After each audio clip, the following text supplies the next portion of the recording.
שבת מנוחה מעין עולם הבא, מעין עולם הבא. יום שבת מנוחה, כל המתענגים, המתענגים בה, כל המתענגים, המתענגים בה, יזכו לרוב שמחה. כל המתענגים, המתענגים בה, כל המתענגים, המתענגים בה, יזכו לרוב שמחה.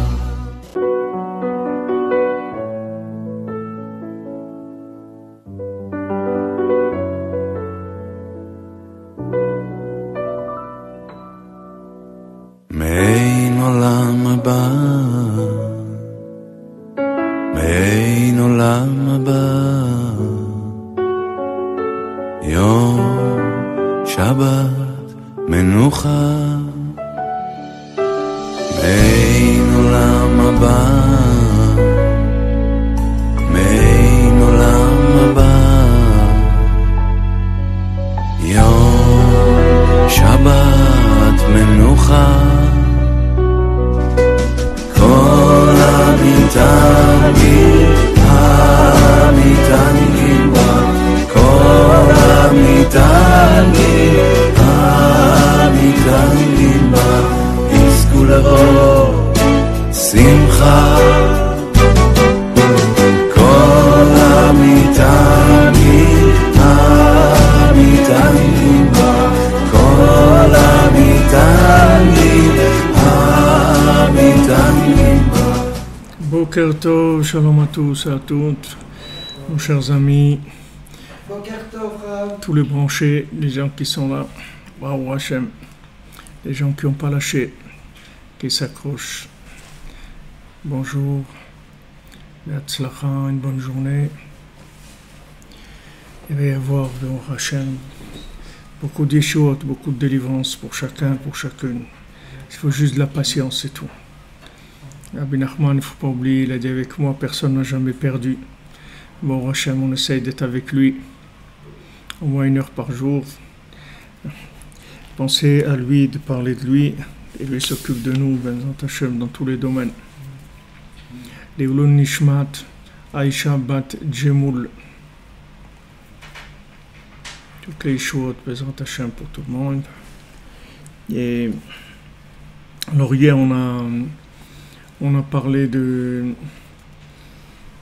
choses très importantes au Hachem et du Zivug, et de Shabbat, des bougies, d'allumage des bougies avant Shabbat.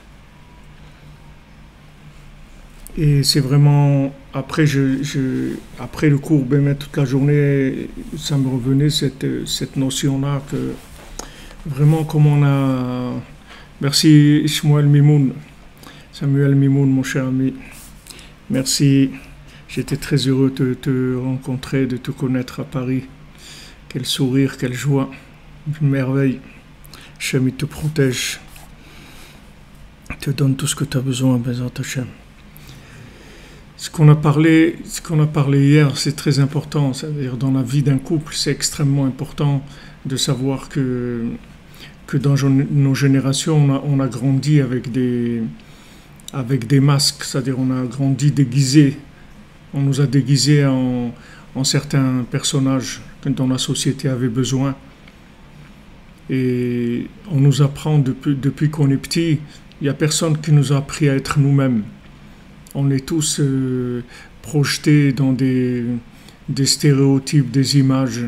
Même nos parents, parce que nos parents aussi, ils ont des angoisses, ils ont des manques, ils ont des rêves qu'ils ne sont pas arrivés à réaliser et tout. Ils ont envie que leur enfant il soit pilote de ligne ou qu'il soit un truc, parce qu'ils voulaient être pilote, alors ils poussent leur fils à être pilote ou leur fille à être comme ça. Et les Maaseh, c'est extrêmement difficile d'avoir grandi de façon complètement dénaturée, c'est-à-dire avec une identité complètement fausse par rapport à nous-mêmes. Et maintenant, voilà, et maintenant on se marie. Et quand on se marie, comme on dit, les masques qui tombent. Parce qu'on se marie, on trouve la pièce manquante. Alors le bonhomme qui se prenait, il croyait qu'il était un chevalier de l'ordre des trucs, des ducs de Bourgogne. Et la pièce manquante qu'on lui donne, c'est un manche à balai. Alors il dit ah là là, mais c'est pas ça, c'est pas une vie, elle me comprend pas du tout. Non, elle te comprend très très bien. Elle sait exactement qui tu es puisqu'elle est ta pièce manquante. Donc tu vas pas commencer à croire qu'elle ne sait pas qui tu es. Elle sait exactement qui tu es. Alors il va falloir beaucoup d'ajustements. Ça va prendre du temps. Mais bon, Hachem, ce qu'il y a de magnifique, c'est qu'après, on arrive en travaillant à deux et en tandem comme ça, en échange, en interaction, en ayant confiance. On a confiance dans Hachem. On a eu confiance dans notre partenaire, en sachant que notre partenaire, c'est nous-mêmes. Et il ne fait que venir nous aider à être nous-mêmes, c'est tout. Et si maintenant c'est dur, c'est parce qu'on a grandi à l'envers. On a grandi quelqu'un d'autre. Maintenant, c'est très difficile bien sûr, si quelqu'un il a la chorma du dindon, comme on a vu que Rabbi Nachman il a parlé du dindon, c'est-à-dire que s'il a cette sagesse-là de descendre et de faire semblant lui aussi d'être un dindon, etc. Mais c'est pas tout le monde qui a cette sagesse-là. Pas tout le monde. La plupart des gens, ils essayent d'être eux-mêmes et de faire par rapport à ce qu'ils comprennent. Et maintenant, ça fait mal parce que quelqu'un, il croyait qu'il était un artiste ou un poète alors qu'il est un mécanicien. C'est des trucs qui sont, c'est-à-dire des gens complètement à l'envers. C'est ça qui fait les problèmes de couple aujourd'hui, c'est pas autre chose. Parce que aujourd'hui, c'est beaucoup plus facile qu'avant la vie. La vie, elle est plus facile qu'avant. Avant, les gens ils se prenaient la tête beaucoup avec le matériel. Aujourd'hui, il y a beaucoup moins d'épreuves dans le matériel. Le monde est beaucoup plus élevé au niveau matériel. Mais seulement, les gens ils se prennent la tête parce qu'ils ont des identités, des fausses identités. Ils vivent sous fausse identité. Maintenant qu'ils ont leur véritable identité au moment du mariage. Alors, ça donne des difficultés. C'est normal. C'est tout à fait normal. On raconte le Rabbi Akiva Iger. Rabbi Akiva Iger, qui était un grand érudit qui a écrit des livres sur la halakha, sur la Gemara. Très très grand érudit en Torah, grand tzaddik. Alors c'est quand on lui a présenté sa promise, comme on dit, sa fiancée. Alors, il était très moche. Alors, il était tellement moche qu'elle n'a pas pu. Elle a dit, je suis désolé, j'ai la foi, j'ai tout et tout, mais je peux pas. Il y a quelque chose qui me répugne. Je peux pas. Bon, alors ils sont venus lui annoncer, ils ont dit voilà, on est désolé, la jeune fille et tout. Elle peut pas.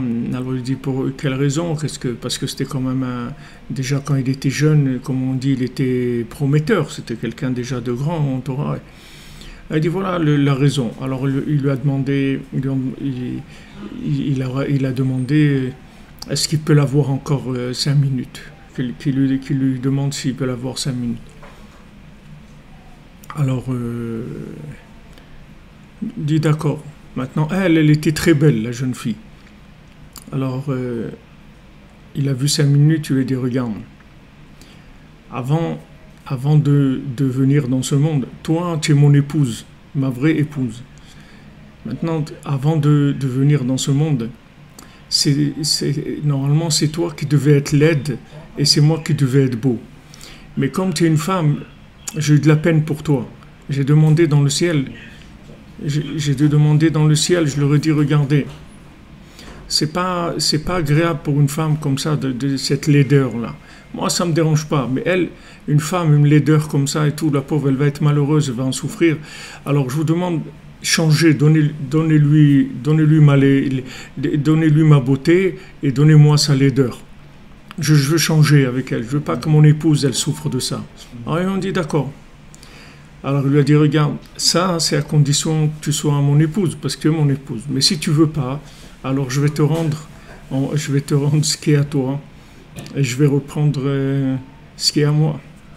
Et c'est comme ça qu'elle s'est mariée avec lui. C'est comme ça qu'elle a été d'accord de se marier avec lui. Il a regardé jusqu'où ça peut aller. C'est-à-dire des choses que quelqu'un ne sait pas. Lui encore, des gens comme Rabbi Akiva Iger, c'est des gens qui pouvaient se souvenir de choses comme ça. Nous, qu'est-ce qu'on peut se souvenir? Nous, ce qu'on a mangé hier, on ne se souvient pas. Vous voulez qu'on se rappelle de ce qu'on était avant de venir dans ce monde. Et donc, nous, je vous dis, on n'a que la Emouna, c'est tout. On va avec la Emouna, que Baruch Hashem, on a prié, on a demandé à Hashem, et ce qu'on a, c'est vraiment ce qu'on doit avoir, et c'est magnifique, et c'est merveilleux, et tout. Et toutes les difficultés, ce sont que des difficultés d'adaptation, c'est tout. Il faut s'adapter. C'est difficile parce que de changer de nature, surtout quand on a grandi à l'envers. Quand on se marie à 18 ans, c'est facile de changer. En tout cas, c'est beaucoup plus facile.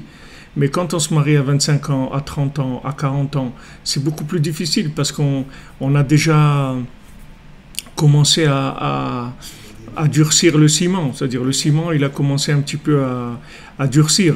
Donc la forme, elle est devenue un peu plus dure, elle est moins modelable. Donc ça donne plus des autotamponneuses, il y a plus d'autotamponneuses. Donc il faut beaucoup de patience et beaucoup de prière. Mais il faut y aller, il faut pas avoir peur. Il faut savoir que Bezrat Hashem, que les choses elles sont dirigées par Hashem, et que le tzaddik qui s'occupe de nous, il voit notre vie depuis déjà très longtemps. Le tzaddik, il voit les âmes depuis très longtemps. Et le Rabbi Nachman, il s'appelle le Shatran Agadol, le grand Shatran, c'est-à-dire le grand, pas on peut dire marieur, mais c'est pas que marieur, c'est celui qui fait les shidduchim, c'est-à-dire qui fait rencontrer toutes les rencontres qu'on a dans notre vie, que ce soit notre mariage, ou que ce soit notre travail, ou que ce soit l'appartement où on va habiter, tout ça, Rabbi Nachman, il est derrière tout ça, et il nous aide à vraiment aller dans les endroits qui vont pouvoir nous connecter, qu'on va pouvoir connecter, qui vont nous rendre heureux, parce que c'est là où on va trouver notre identité. Bezrat Hashem, M. Stéphane Toiti, vous allez trouver votre zivouk, Bekarov, Rabbi Nachman. Il va vous donner votre zivouk, Bezrat Hashem, il va vous l'envoyer. Il faut tenir, s'accrocher. Exactement, comme vous dites, libre arbitre, la matière épouse l'énergie. Exactement. C'est beau. La matière, elle épouse l'énergie. Voilà le sens de notre vie. La matière, elle épouse l'énergie. Et de la matière où on n'a pas connecté l'énergie, c'est une matière qui n'est pas mariée. C'est une matière qui est abandonnée. Elle n'a pas de mari. Elle est abandonnée. Elle n'a pas eu de connexion à l'énergie. Alors comme ça, Rabbi Nathan, il nous a amené de façon progressive dans Shabbat, dans le principe du Shabbat et dans le principe de l'allumage des bougies, des bougies de Shabbat. Pourquoi on allumait les bougies de Shabbat avant Shabbat? Parce que cette lumière-là, c'est la lumière de l'Ashgacha, c'est-à-dire la lumière de la providence. Lumière de la providence, ça veut dire matière connectée, matière qui a épousé l'énergie. C'est ce que ça veut dire, la lumière de l'Ashgacha, c'est-à-dire la providence divine. Une fois que maintenant on on a épousé l'énergie. C'est-à-dire que un mariage, c'est un homme qui représente l'énergie, qui se marie avec une femme qui représente la maîtrise de la matière, et tous les deux, quand ils fusionnent, alors tous les deux ils se marient avec Echad, puisque la Shrina, elle est Shrouya Benehem, c'est-à-dire qu'ils ont la troisième dimension qui va résider chez eux. Alors quand Baruch Hashem, ils ont le srout d'avoir un enfant, cet enfant-là, c'est déjà la troisième dimension. C'est-à-dire quand ils ont cet enfant, ça veut dire que physiquement, comme on a vu, Vayou les Bassar Echad, ils sont devenus une seule chair. Comment ils sont devenus une seule chair? Ils sont devenus une seule chair dans un petit bébé. Ce petit bébé, c'est les deux ensemble. C'est la fusion des deux. Ça, c'est matériellement. Et spirituellement, la Shrina, elle est tout le temps chez eux. C'est la troisième dimension. C'est l'accès à la troisième dimension ou au cinquième monde, comme on en a parlé hier. Une fois qu'on a dépassé les 4 mondes, alors il y a le cinquième monde. Alors maintenant, Rabbi Nathan, il va nous parler du verre du Kiddush, de Shabbat. Sarir shiten bo enav. Il faut regarder. Il y a une halakha qui nous dit que quand on fait Kiddush, alors il faut regarder le vin. C'est-à-dire il faut regarder le vin qui est dans le kos du Kiddush. On regarde. Pourquoi on doit regarder? C'est pour attirer les yeux de la providence divine dans le verre du Kiddush chez Uprinat Malchut. Le verre du Kiddush, il représente Malchut. Alors, il représente le côté féminin, il représente le côté de la logique de ce monde, de la maîtrise des éléments de façon logique dans ce monde. Et il faut y rentrer dedans la dimension de Echad, c'est-à-dire de Hashgacha Pratit, c'est-à-dire il faut faire rentrer dans ce monde-là le principe de la providence. Prinat Ashrina, c'est-à-dire c'est la Shrina, Prinat Klaliut Aolamot Shemitnagim Aliyada, c'est-à-dire tous les univers que Behemet, tous les univers, ils se dirigent grâce à eux. Les Amshir, les Sham, Aine Hashgacha, pour attirer là-bas les yeux de la providence, pour inclure tout dans Echad grâce à ça. On voit que par exemple dans l'histoire, on voit Sarah, on voit Rivka, vous voyez comment elles avaient des visions claires des choses. Vous voyez, Sarah, elle avait une vision claire des choses. Ce qu'elle disait à Abraham Avinu, c'était clair. C'est pas des choses qui étaient de la spiritualité adaptée à la matière. C'était pas ça. C'est pas qu'on a pris des théories spirituelles et on a essayé de les faire rentrer dans de la matière. C'est pas ça. Quand Sarah, elle voit la chose elle-même. Elle voit pas une théorie qu'on a essayé d'habiller de force, de gré ou de force. Tant bien que mal, comme on dit, on a essayé de lui mettre un vêtement, de lui donner un nom, de lui donner une façon d'être, etc., à une théorie spirituelle. Sarah, elle voit la chose elle-même. Tout ce qu'elle dit à Abraham Avinu, c'est parce qu'elle voit la chose elle-même. Vous voyez Rivka, quand elle dit à Yaakov, elle dit à Yitzhak, regarde. Bon, Yaakov, elle l'embrouille un peu, elle lui dit, bon, écoute, moi, j'ai pas envie que... Non, pour Yaakov, elle lui dit, écoute, j'ai pas envie qu'Yaakov se marie avec une fille d'ici, de la rue, etc. Je veux qu'il aille prendre une... Bon, ok, l'embrouille, elle n'était pas difficile à habiller dans le conseil, d'accord? Comment mais ce qu'il y a d'extraordinaire, c'est comment Yitzhak, il voyait pas qui c'était Esav. Et Rivka, elle savait qui c'était Esav. Et Yitzhak, il ne savait pas. Yitzhak, il croyait que Esav, c'était un tzaddik. Il était sûr que Esav, c'était un tzaddik. Esav, il faisait du zèle. Il prélevait la dîme sur le sel, alors qu'on ne prélève pas la dîme sur le sel.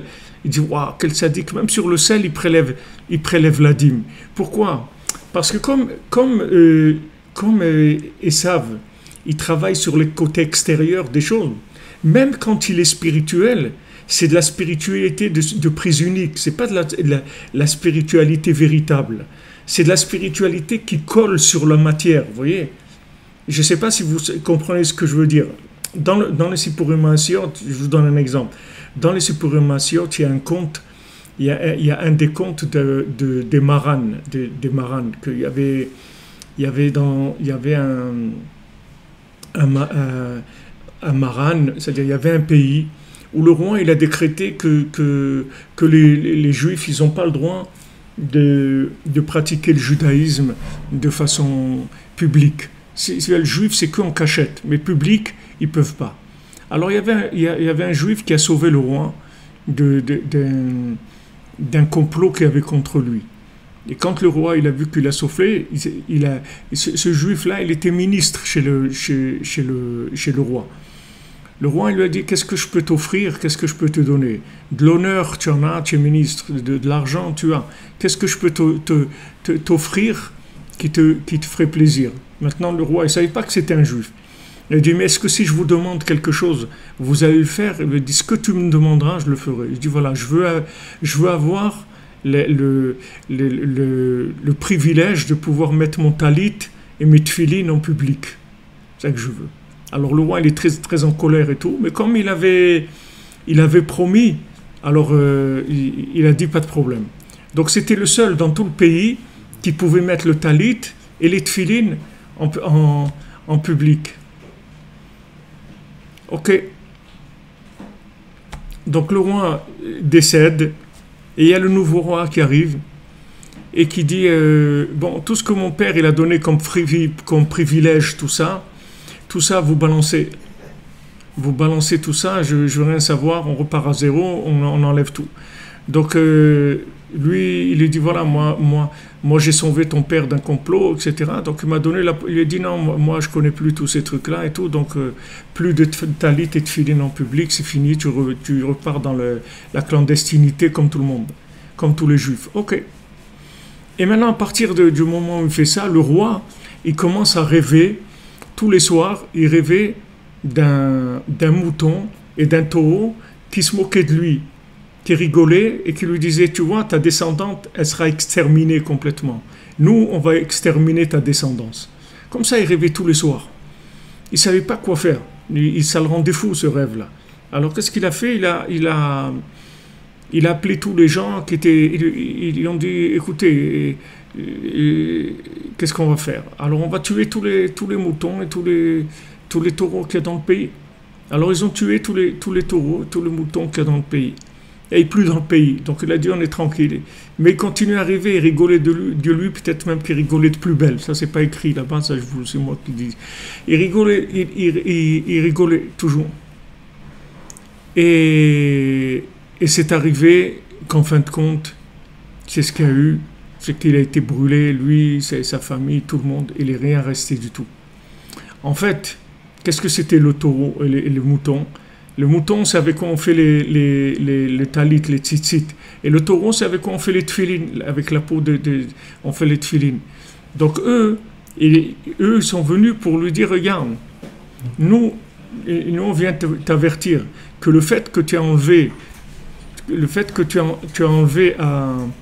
à ce juif-là la possibilité de mettre le talit et les tefilines en public, ce que ton père lui avait donné comme avantage, sache que ça va te détruire complètement.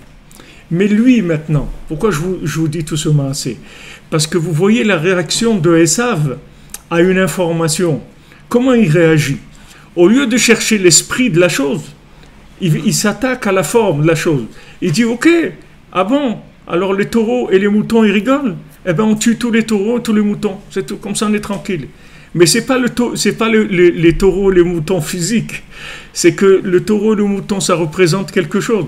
Si maintenant tu cherches un peu l'esprit, tu vas découvrir quel est le problème. Mais comme il était entouré d'imbéciles comme lui, c'est-à-dire de gens qui étaient attachés au papier peint du monde, en l'emballage du monde, donc ils ont des raisonnements d'emballage. C'est ce que je vous dis. La spiritualité de Esav, c'est de l'emballage. C'est-à-dire, il l'utilise comme emballage. Il ne cherche pas l'esprit de la spiritualité parce qu'il n'arrive pas à faire un lien entre le spirituel et le vécu de tous les jours. Parce que s'il faisait un lien, il aurait compris tout de suite qu'il y avait un rapport entre les tefilines et le taureau et les tzitzit et le mouton. Il serait rendu compte tout de suite qu'il y a un rapport. Mais comme lui, la façon de vivre la spiritualité, c'est du collage d'adaptation, d'emballage sur la vie, c'est-à-dire il a sa vie à lui, et quand il y a du spirituel, il le colle dessus, il met une petite couche de papier peint, un petit emballage. Mais il ne cherche pas l'esprit de la spiritualité. Donc maintenant, Yitzhak, c'est la même chose qui est arrivé avec Esav. Il a vu Esav, que Esav, il prélève la dîme sur du sel, qu'il n'y a pas besoin, la Torah ne demande pas de prélever la dîme sur le sel. Donc il s'est dit, waouh, c'est un grand sadique. Pourquoi? Parce que Yitzhak, il voyait que l'esprit des choses. Donc il dit, si quelqu'un, il est arrivé à ça, c'est que vraiment, c'est quelqu'un d'extrêmement zélé dans le service de Dieu. Mais ce n'était pas vrai. C'était pas vrai, puisqu'il faisait que du cinéma, et ça. C'était que du cinéma, son cœur, il était ailleurs. Mais comme elle, Rivka, elle ne voit pas du tout le cinéma. Elle, c'est télé-réalité. C'est pas du tout, il n'y a pas de cinéma du tout. Donc elle a vu tout de suite que Esav c'était un rachat. Elle a vu tout de suite que c'était un rachat.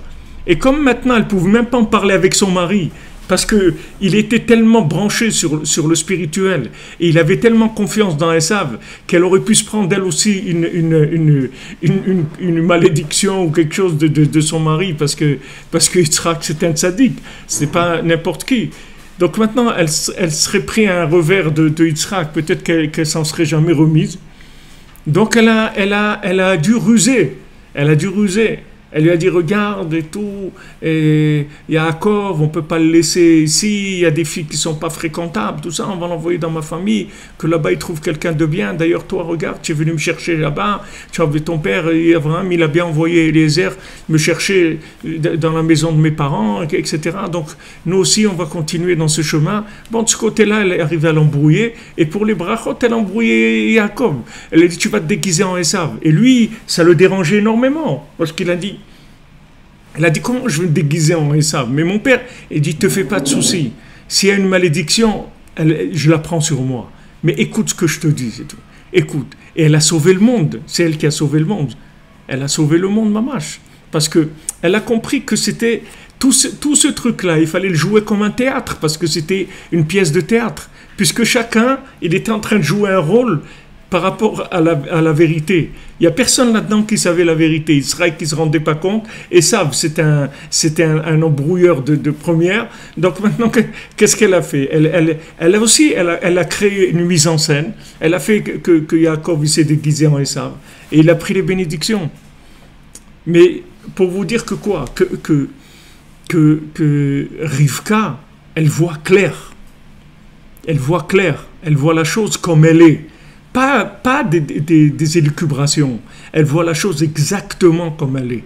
Parce qu'elle ne voit pas avec des yeux du cerveau. Elle voit avec des yeux du cœur. Elle voit la chose comme elle est exactement. Donc quand elle te dit quelque chose, tu peux y aller tranquille. Tu peux y aller tranquille. Et si maintenant ça te paraît bizarre, ça veut dire que juste il y a la tête un peu à l'envers, c'est tout.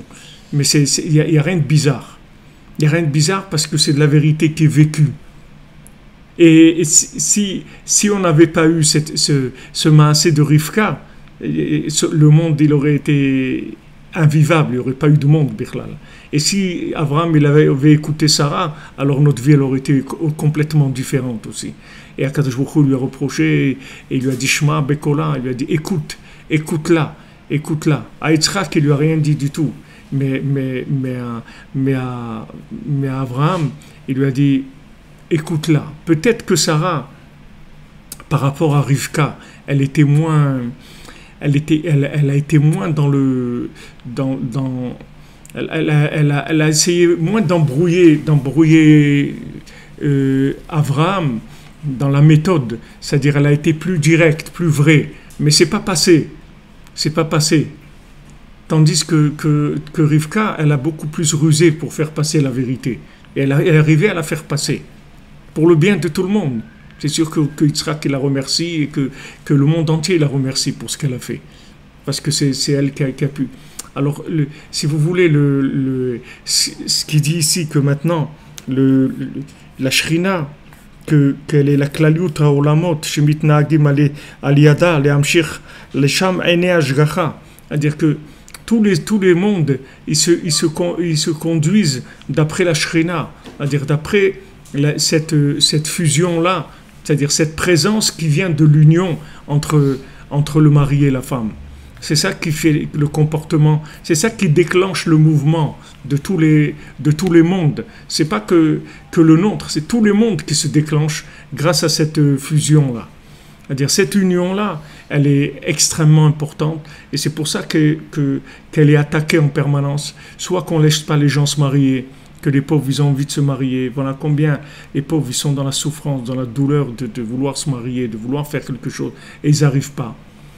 Et ceux qui sont déjà mariés, ça attaque en permanence parce que toute la possibilité à Hachem de résider dans les mondes inférieurs se fait principalement par cette fusion-là, par cette union-là. C'est ça ce qui permet à Hachem d'agir dans les mondes. Parce que c'est ça qui donne l'Ashgacha, Kadosh Baruch Hu. C'est-à-dire on lui dit, voilà, tu peux maintenant, tu as accès. Mais si maintenant, chacun il est tout seul, où il n'y a pas de shalom, il y a des disputes, etc., il n'y a pas d'accès. Il n'y a pas d'accès. La Shrina, elle n'a pas d'accès.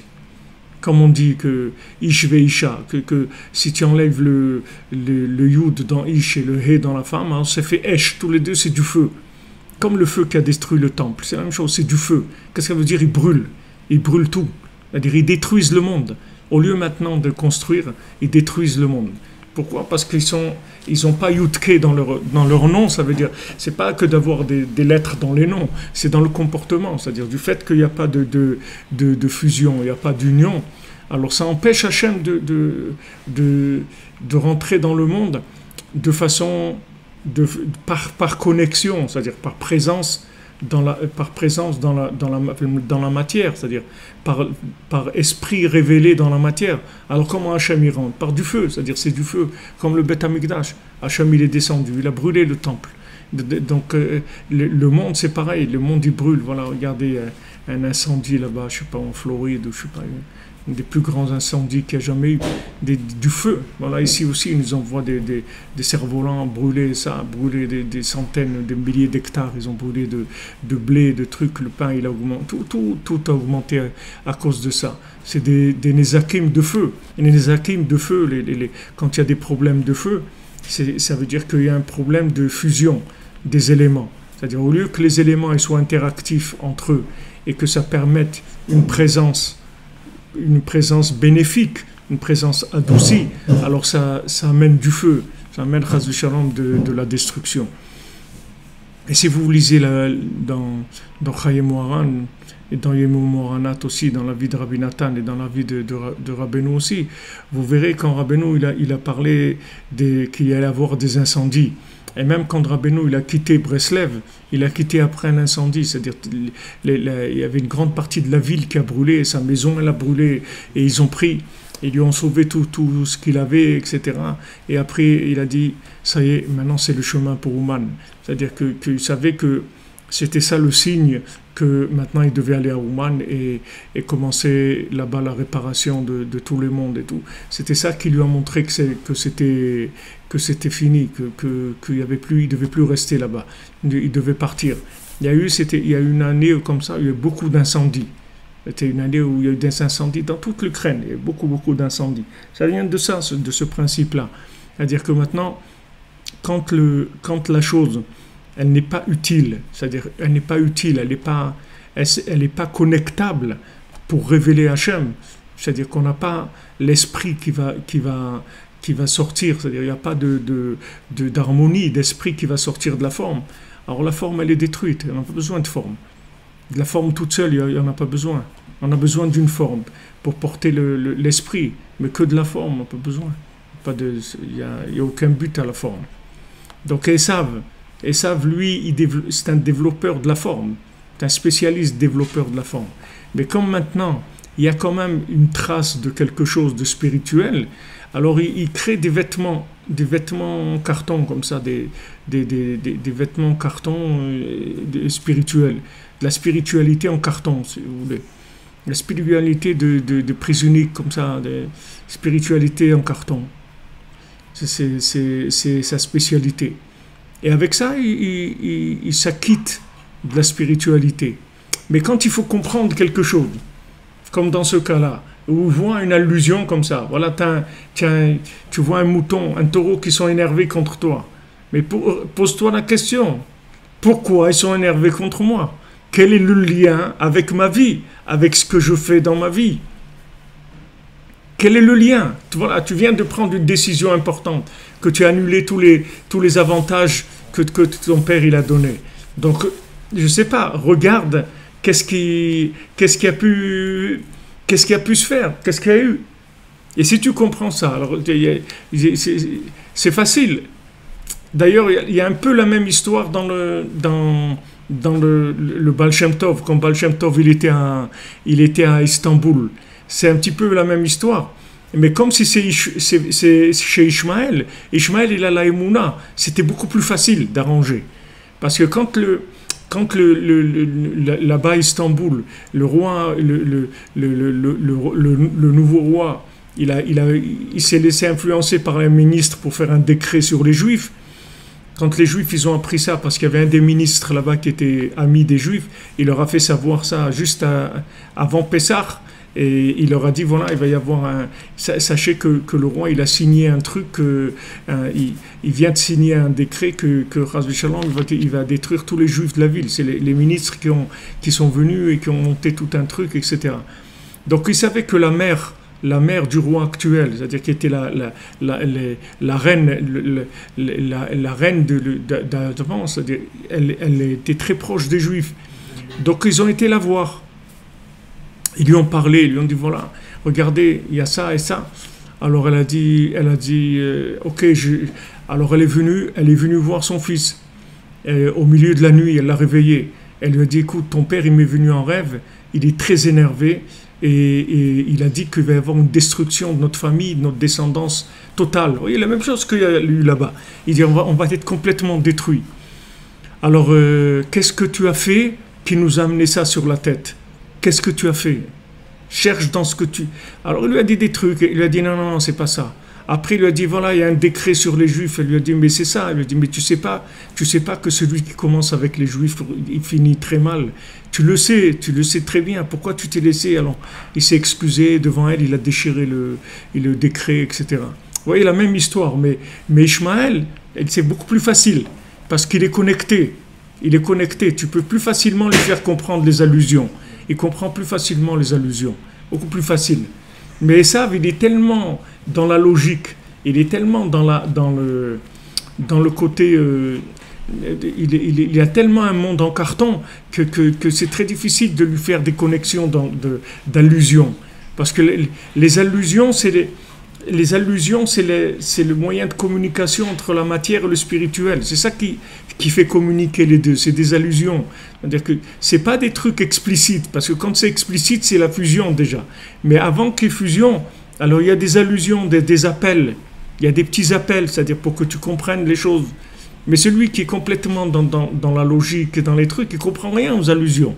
Lui, il voit que quand la chose, logiquement, elle est gérable. Mais entre le spirituel et le matériel, c'est pas gérable logiquement. C'est impossible. La logique, elle viendra après la fusion. Après la fusion, tu verras que tout va devenir logique. Mais ça sera que après la fusion.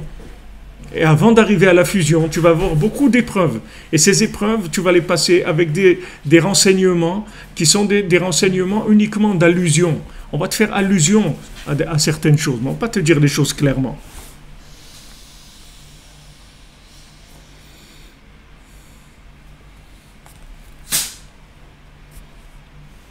Et oui, l'obéissance du mouton et la force du taureau.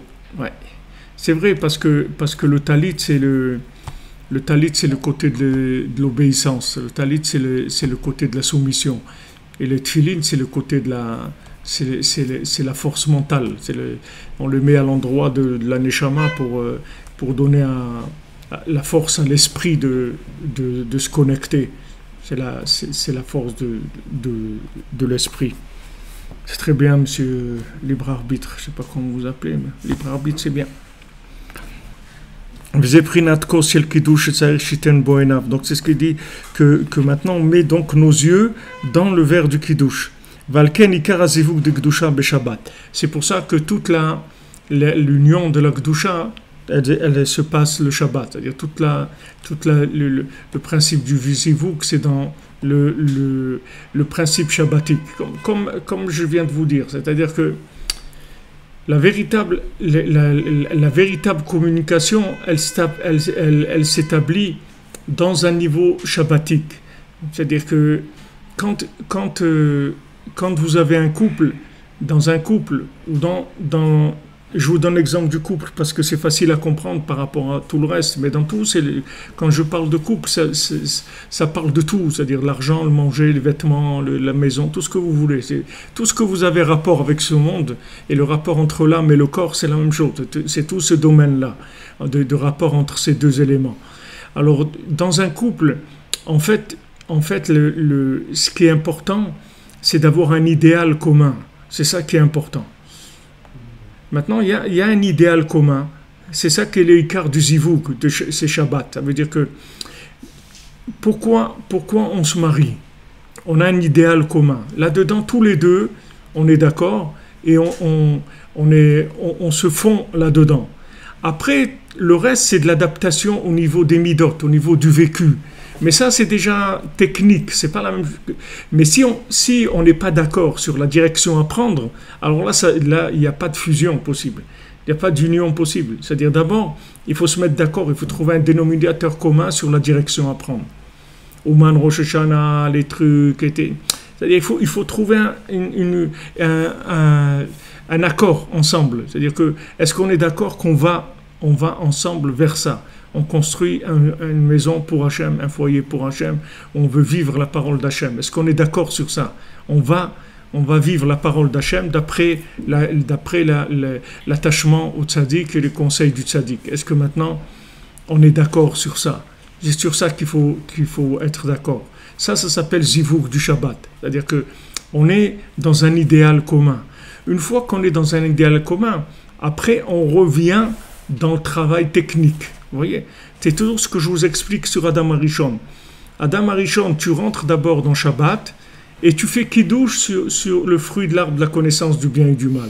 Mais tu rentres d'abord dans Shabbat. D'abord, tu rentres dans la fusion avec l'arbre de vie. C'est-à-dire, tu ne fais qu'un avec l'arbre de vie. Une fois que maintenant, tu ne fais qu'un avec l'arbre de vie, après, tu manges du fruit de l'arbre de la connaissance et du bien et du mal, et tu n'as aucun danger, ça va te faire que t'aider, ça ne peut que t'aider à avancer, développer, approfondir tout ce que tu veux. Mais gare à toi si tu manges de ça avant de rentrer dans la fusion, parce que avant de rentrer dans Shabbat, si tu manges de ça, ça va t'emmener dans du délire total, la philosophie du délire total, la marche du délire total. Et j'ai vu hier que même le Gaon de Vilna, il a dit sur le Rambam, quand il a lu les textes du Rambam où il parle de philosophie et tout, il a dit le pauvre, comment les philosophes ils ont détourné complètement de la Emouna. Tu vois, ils lui ont fait beaucoup de mal. La philosophie, ça lui a fait beaucoup de mal au Rambam. Bien que dans le niveau de la halakha et tout, il n'y a rien à dire. C'est-à-dire tout le monde est 100% d'accord et y a pas, sa grandeur, elle n'est pas à remettre en question. Mais quand il a touché le monde de l'analyse, si tu veux, philosophique par rapport au principe de la Emouna et tout, c'était une catastrophe. Mais j'ai vu que même le Gaon de Vilna, il a écrit sur ça. C'est pas un Grabeno qui a écrit sur ça. Même le Gaon de Vilna, il a écrit clairement que le Rambam, il s'est fait détourner par les philosophes. Les philosophes, ils l'ont détourné. Parce que c'est ça le principe de la philosophie. Qu'est-ce que c'est la philosophie? La philosophie, c'est que tu te permets de réfléchir sur des choses que tu n'es pas. Tu n'es pas cette chose-là. Tu n'es pas la chose. De quoi tu parles? Combien de gens ils étaient contre Israël, ils étaient dans je sais pas quoi, DBS là, ou des trucs là, OBS ou DBS ou je sais pas quel truc. Et de là, ils sont Ils sont venus en Israël et ils ont dit on s'excuse et tout parce que tout ce on nous a pris la tête avec la BDS. Alors tous ceux qui nous ont pris la tête avec ça et tout, mais c'est pas vrai, venez sur le terrain, vous allez voir. Parce que les gens ils parlent de quelque chose qu'ils ne connaissent pas. C'est ça le principe de la philosophie. C'est que tu réfléchis, tu n'es pas rentré dans Shabbat. Rentre dans la fusion, rentre dans l'union. Après tu peux réfléchir. C'est pour ça que c'est tellement important la première année de mariage où on apprend à se connaître, c'est-à-dire à se mettre d'accord, c'est-à-dire à mettre nos pendules à l'heure entre nous, c'est-à-dire de fusionner dans le but à prendre. Fusionner dans le but à prendre, c'est-à-dire direction à prendre. Est-ce qu'on est d'accord qu'on prend telle direction? Voilà, la première année de mariage, elle est faite pour ça, pour bien mettre le but commun qui soit clair, que voilà pourquoi on s'est marié, voilà ce qu'on va faire ensemble, etc. Que le plan il soit clair. Et après, on va commencer à construire. Une fois qu'on est d'accord sur le plan, sur plan, le dessin, on est d'accord, on a signé sur les plans, c'est ce qu'on veut, c'est ce qui nous plaît, on est entièrement d'accord sur ça. À ce moment-là, on commence à commenter l'entrepreneur, acheter les briques, acheter les trucs. Voilà, on avance, il n'y a pas de problème. Mais il faut faire très attention de pas commencer l'un avant l'autre. Alors ça, je vous le dis pour le mariage. Mais ça, c'est tout. Dans la vie, tout est comme ça. C'est-à-dire qu'il ne faut jamais commencer à réaliser quelque chose concrètement tant que vous n'avez pas une idée claire d'abord de ce que vous voulez. C'est que c'est clair. Une fois que l'idéal, il est clair, l'esprit de la chose est clair, à ce moment-là, vous commencez à travailler. Et à rentrer dans la logique pour construire la chose. Mais il faut que d'abord, l'idée, elle soit claire. Il faut qu'il y ait une fusion totale avec l'idée. Et en général, vous verrez que tous les projets qu'on n'arrive pas à faire dans notre vie, c'est parce que la base du projet, avant de commencer, elle n'est pas claire dans notre tête. Elle n'est pas claire. C'est-à-dire, on a des choses qui gênent encore, qui ne sont pas vraiment... On n'est pas entièrement d'accord, on n'a pas notre cœur complètement là-dedans. Alors après, quand on passe dans la réalisation, c'est difficile de trouver les moyens. Et on n'arrive pas aussi, même quand on trouve les moyens, il y a beaucoup de problèmes. Mais si l'idée est claire et qu'on est complètement en union totale avec l'idée, il n'y a aucun problème à réaliser la chose. Vraiment aucun problème. Parce que le côté logique, le côté matériel, logique de ce monde, il est là que pour servir l'autre. C'est normal, c'est pas...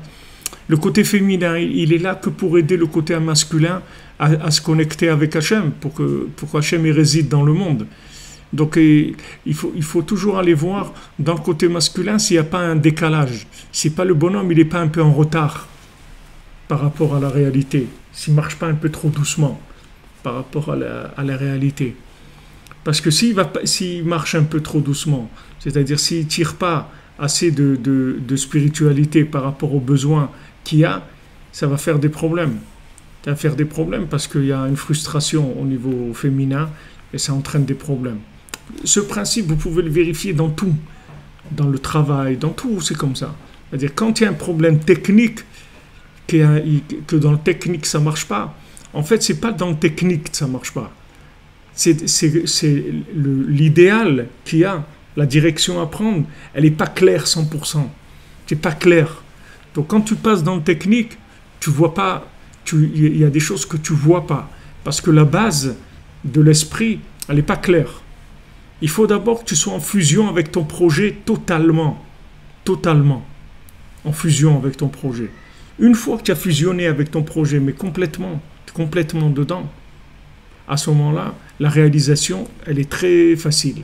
Et même si elle est difficile, c'est que de technique. C'est pas des trucs qui se cassent au milieu. Il n'y a pas de cassure, il n'y a pas de problème, il n'y a pas de trucs. C'est juste difficile. Ça peut être difficile parce qu'il y a des projets qui sont difficiles, c'est tout. Mais il n'y a pas un problème vraiment dans la réalisation technique. La réalisation technique, c'est-à-dire, c'est schématisé dans le langage qu'il emploie Rabbi Nathan ici, c'est le problème des 6 jours de la semaine, il est toujours dans Shabbat. Il n'est pas dans les 6 jours de la semaine. Parce que les 6 jours de la semaine, les Maaseh, quand tu vois le dessin qui fait Rabbi Nathan et qui est les dessins dans les Sfarim de Kabbalah, c'est que Le Shabbat, c'est le centre du cercle. Et après, il y a 6 tranches qui partent comme ça, qui sont les 6 jours de la semaine. Tu ne peux pas avoir un problème qui est reporté sur la superficie, sur la circonférence plutôt, du cercle, qui ne provient pas du centre du cercle. C'est juste que dans le centre du cercle, tu ne peux pas le voir parce que c'est au niveau d'un concept. Mais quand tu vas rentrer dans la réalisation, sur la circonférence du cercle, tu vas voir le problème. Mais le problème, il ne faut pas que tu te battes comme l'autre qui a tué le mouton et les taureaux. Va chercher dans le centre, qu'est-ce qu'il y a? Va chercher dans le centre, il y a un problème. Règle le centre. Ne va pas chercher à rafistoler, à raccommoder le contour. C'est au centre que ça se passe. Qu'est-ce que tu voulais demander? Non, par exemple, vous parlez que le début, c'est le projet. Ouais. Quand tu as le projet, quand il y a un désaccord sur le projet, alors on fait quoi pendant tout ce temps? Quand on est en désaccord sur le projet, ben on se met d'accord sur le projet, sur un projet déjà. Il n'y a pas qu'on ne peut pas se mettre d'accord. Si on ne se met pas d'accord, ça veut dire que c'est juste des décalages. Il faut descendre, c'est tout. Et trouver un dénominateur commun, c'est tout. Toi, tu vas aller au restaurant. Elle veut aller à la montagne. Et voilà, maintenant de vous parler. Alors vous faites un pique-nique, c'est tout, dans un jardin. Il faut trouver un dénominateur commun. Il faut trouver un dénominateur commun. Le problème de l'homme, c'est toujours qu'il vit en vitesse accélérée, il vit en grande vitesse. C'est normal parce que ça ne lui coûte rien la vitesse à lui. Tu comprends? Puisqu'elle est virtuelle, ça ne lui coûte rien du tout la vitesse. Tandis que la femme, ça lui coûte quelque chose, la vitesse. Pourquoi? Parce qu'elle, quand elle définit une vitesse, c'est-à-dire qu'elle va rouler à cette vitesse-là. C'est de la réalisation, c'est pas de la théorie.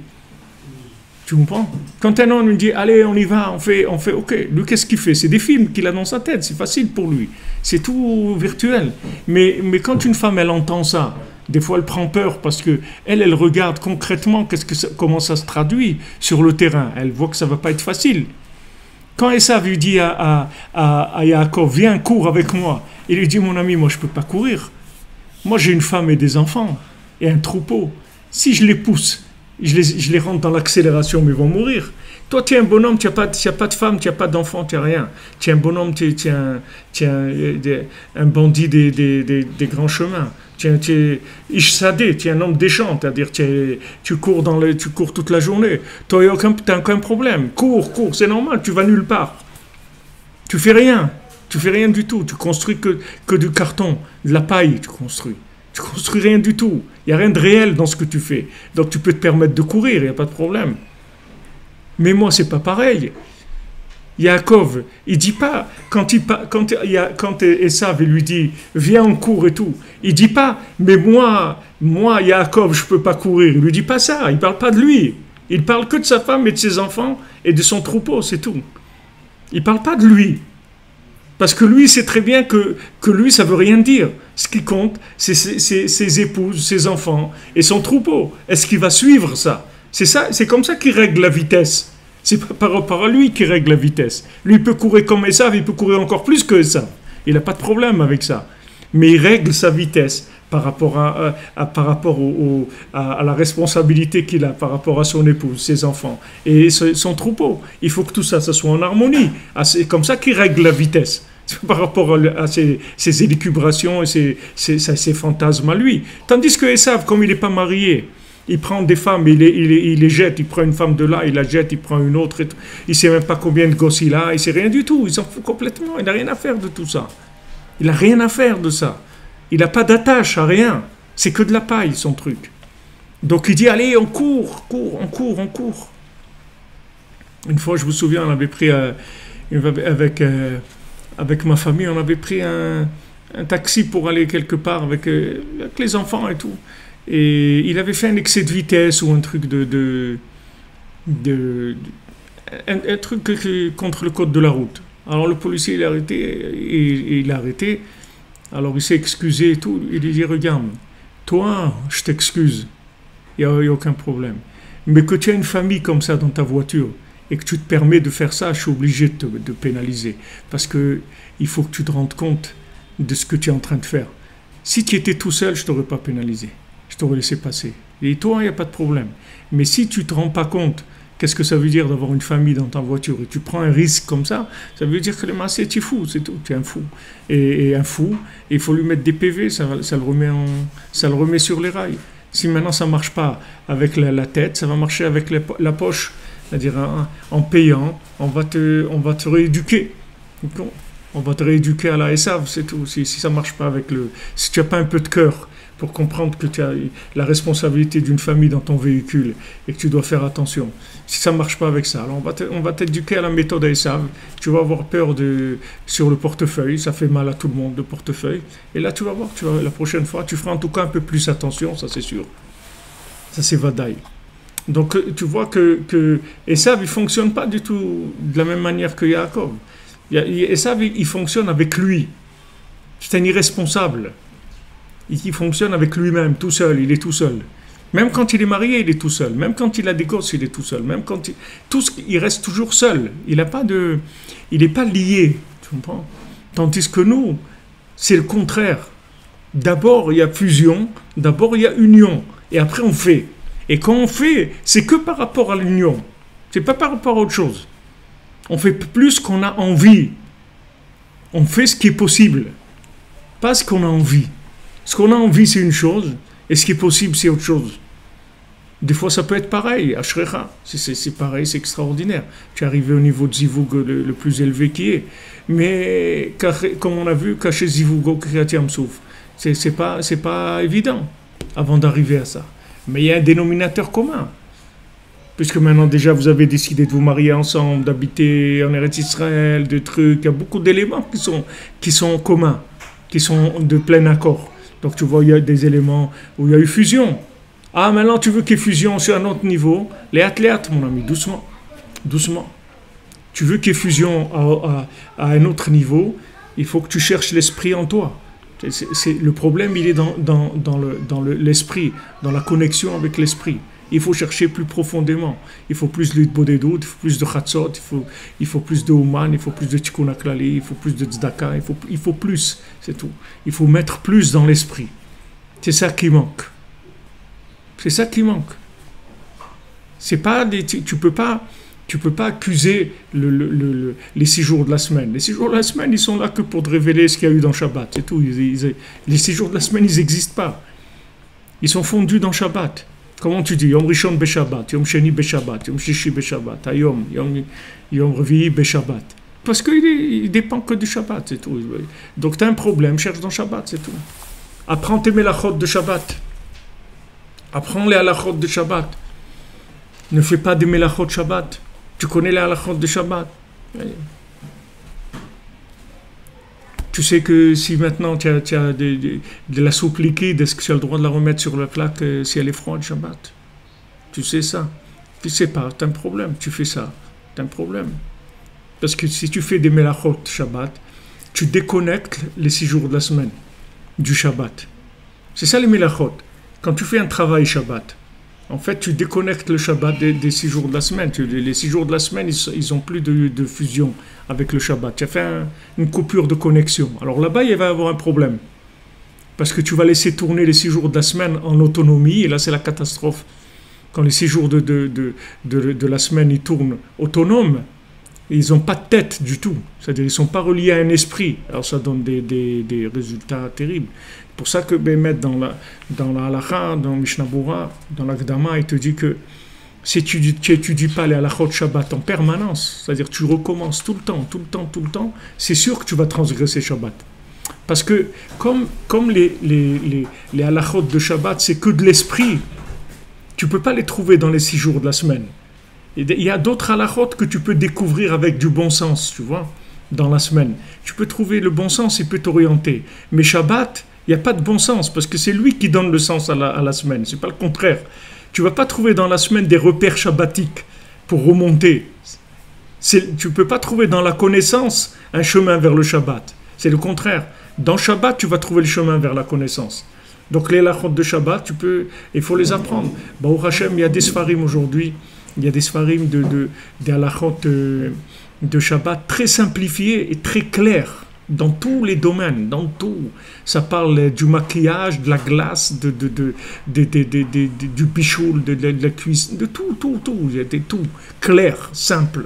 On avait fait une fois ici, on a fait même 2 fois mais il faut le faire, il faut continuer tout le temps, il ne faut jamais s'arrêter.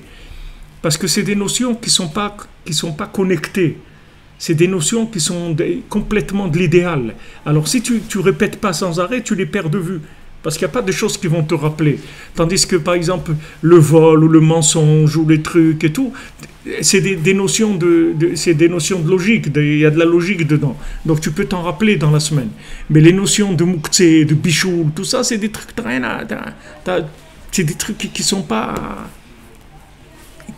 Quand j'étais à Paris, là, quelqu'un m'a demandé une halakha de Shabbat. Il m'a demandé voilà, est-ce qu'on peut mettre sur la plaque quelque chose de liquide entièrement, qui est froid, une soupe froide, est-ce qu'on peut la mettre sur la plaque Shabbat? Non, on ne peut pas. On ne peut pas. Mais là, Shamaïm, je me souviens pas très clairement de tout le contexte, mais je savais que ce n'est pas permis. Ok, je l'ai dit. Après, j'ai été revoir le truc. Et Bémet, pourquoi maintenant sur la plaque, le Shabbat, tu peux mettre quelque chose de sec, qui est froid, mais pas quelque chose de liquide?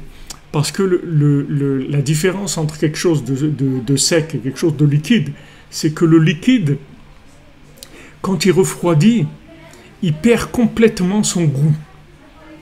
Quand tu le chauffes, le goût il revient. C'est comme si tu viens de le cuire maintenant. Tu vois? C'est ça la différence qu'il y a entre le liquide et le solide. Tandis que le solide, si tu coupes des tranches de viande froide, elles ont un goût de la viande quand même. Mais le liquide, il perd complètement le goût quand il est froid. Il a plus son goût. Et son goût, il revient quand tu le montes à haute température. Le goût, il revient, mamache. Il n'était plus là, il revient. Donc c'est considéré comme bichoul à chaque fois. Même si 10 fois tu le chauffes, c'est à chaque fois seront considérés comme si tu viens de le cuire, tu vois. C'est pour ça que c'est assourd. Bon, tout ça, c'est des choses qui sont expliquées. Bon, Hachem, pourquoi je vous parle de ça, du Chot Shabbat? Parce que le principe, il est toujours le même. Il y a toujours l'esprit et la forme. Ne va pas chercher le problème dans la forme. Le problème, il est dans l'esprit, il n'est pas dans la forme. Il n'est pas dans la forme, parce que la forme, elle fait que représenter ce qu'il y a dans l'esprit. Donc, ne te casse pas la tête. Va dans la forme, travaille sur la forme, approfondis la forme. Approfondis la forme. Va plus profond approfondis l'esprit, pardon. Va plus profondément dans l'esprit. Rentre plus, c'est tout. T'es pas assez. Quand celui qui est venu voir le Baal Shem Tov, qui lui a dit que mon fils il s'est éloigné de la Torah, etc. Alors le Baal Shem Tov il lui a dit il faut que tu l'aimes plus, tu l'aimes pas assez. Tu comprends? C'est-à-dire qu'il faut que tu rentres plus profondément. Et les gens ils ont la réaction contraire. Quand ils voient que la forme elle n'est pas adaptée à l'esprit qu'ils veulent, alors ils tapent sur la forme. Mais ça ne change rien de taper sur la forme. Rabbeinu il dit tiens un sac avec des trous. Si tu secoues le sac, les trous ils tombent pas. Parce que les trous, ils sont dans le sac. Donc ça ne sert à rien de secouer le sac. Rabbeinu, il dit ça pour jeûner, pour faire des jeûnes. La personne, elle va jeûner. Mais Rabbeinu, il dit de jeûner, ça ne sert à rien. Parce que tu prends ton corps, il a des trous. C'est-à-dire, il a des problèmes de comportement. Okay? Maintenant, tu lui tapes dessus. C'est pas ça qui va changer le comportement. Ce qui va changer le comportement, c'est de travailler sur l'esprit. C'est pas de travailler sur le sac lui-même. Mais de travailler sur le corps, de lui donner des coups, ça ne va pas changer. Va dans l'esprit. Fais Idbodedout, fais Chatzot, fais les sortes de Rabbeinu, le Tikkun HaKlali, le Mikveh, Chatzot, Idbodedout, Rosh Hashanah, Ouman, la Tzedaka, tout ça. Et tu vas voir que la forme, elle va changer. Je te garantis que la forme, elle va changer. Je te garantis 100%. La forme, elle va changer. Tu vas voir. Ce sont des moyens qui font changer la forme. Ça fait mamache, tu verras des résultats éblouissants. Parce que Nous, comme on a l'habitude de travailler à la SAV, quand on voit des changements où on n'a pas vu que c'est passé par de la mécanique, tu vois, qu'on n'a pas vu des changements, des mouvements mécaniques, ça nous affole parce qu'on dit comment ça a pu changer, j'ai pas vu de truc mécanique, ça n'a pas bougé dans la mécanique. Hein, ça n'a pas besoin de bouger dans la mécanique. Ça a bougé dans l'esprit, automatiquement dans la mécanique, il y a le changement dans la forme. Et tu n'as pas eu besoin de bricoler, ni de bidouiller, ni de rien du tout. Ni de convaincre, ni de crier, tu n'as pas besoin de tout ça. Pas besoin. Tu vois que dans la forme, il y a un problème. Rentre plus à l'intérieur. C'est tout. Rentre plus à l'intérieur. Approfondis plus les choses. Tu veux faire passer une notion à ton épouse, à tes enfants. Ils n'acceptent pas, ils ne comprennent pas. Va chercher plus profond dans cette notion-là. Tu la maîtrises pas assez, tu la connais pas assez, surtout tu la vis pas assez. Tu la vis pas assez, donc ça passe pas dans la forme. Va la vivre plus. Cherche à la vivre plus. Voilà les moyens. Rabbeinu te donne les moyens. Comment vivre plus les choses. Tu fais ça, tu vas voir que ça marche. C'est vraiment pas difficile. Tu as tout devant toi.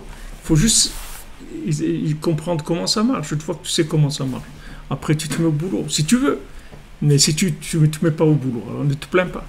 Dis, voilà, c'est normal, je ne travaille pas. Alors il y a ça. Mais il n'y a pas des gens, ils m'appellent, ouais, des problèmes de Shalom Bayit depuis quelques années. Maintenant, ils commencent à parler de divorce, des trucs et tout. Attends, mais les questions, ouais, c'est vrai, ça fait quelques temps que je ne fais plus ça, j'ai arrêté ça. C'est normal. Lui-même, il le sait. C'est-à-dire, le bonhomme lui-même, il sait d'où ça vient. Seulement, c'est un peu flou, c'est-à-dire c'est flou, c'est pas clair. Si c'était clair, ça aurait déjà mis les choses en place, ça l'aurait responsabilisé plus. Déjà, il croit que par rapport à ce qu'il doit faire, comme il ne fait pas vraiment ce qu'il doit faire, alors ça doit sûrement faire une mauvaise influence sur le couple et tout. Il ne voit pas clairement comment ça fonctionne. Mais s'il voyait clairement, ça l'aiderait beaucoup déjà à arranger ce qu'il a arrangé. Rentre plus profondément, c'est tout. Elle dit, ouais, mais moi je fais déjà ça et ça, c'est pas assez, c'est tout. C'est pas assez. C'est pas assez, c'est tout. Tu as un pipeline qui fait 2000 km, ok. Au bout du pipeline, quelqu'un t'appelle, il dit, il n'y a rien qui sort ici. Il dit, mais c'est pas possible, nous on envoie des trucs, on a accéléré. Mais il n'y a pas assez de pression, c'est tout. Sinon, ça serait arrivé. Il n'y a pas assez de pression, ton truc il est trop lent, il est trop faible. Ah, tu crois que tu vas t'en sortir avec ça. Ben, tu ne te connais pas, c'est tout. Tu ne sais pas que tu es capable de faire plus de choses. Et justement, on vient t'informer que c'est pas assez, c'est tout. Ce que tu fais, c'est pas assez. Parce que si c'était assez, la forme, elle serait en pleine forme. Il n'y aurait pas de problème. Ezrat Hashem. Be'atzlacha, les amis. Bonne journée. Que des bonnes nouvelles.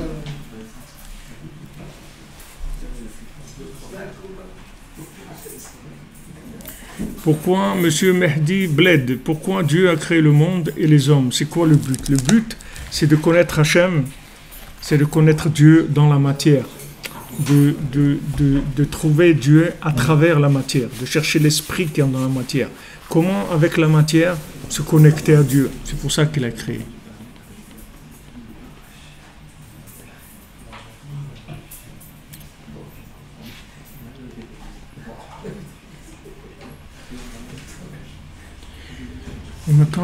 Mais quand ils disent mais si on ne fait pas ce que Dieu veut, on est puni d'un jour.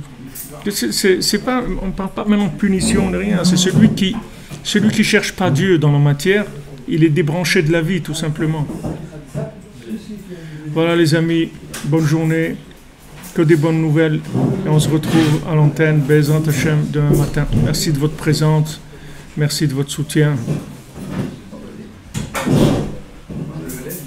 Comment servir Dieu? Dans tout ce que vous faites dans ce monde, tout, dans l'argent, la nourriture, le vêtement, le déplacement, le mariage, dans tout, vous cherchez à faire la volonté de Dieu dans tout ça, dans tous ces éléments-là. Be'atzlacha. Merci de votre présence, de votre aide, de votre soutien, de vos commentaires. Merci à vous.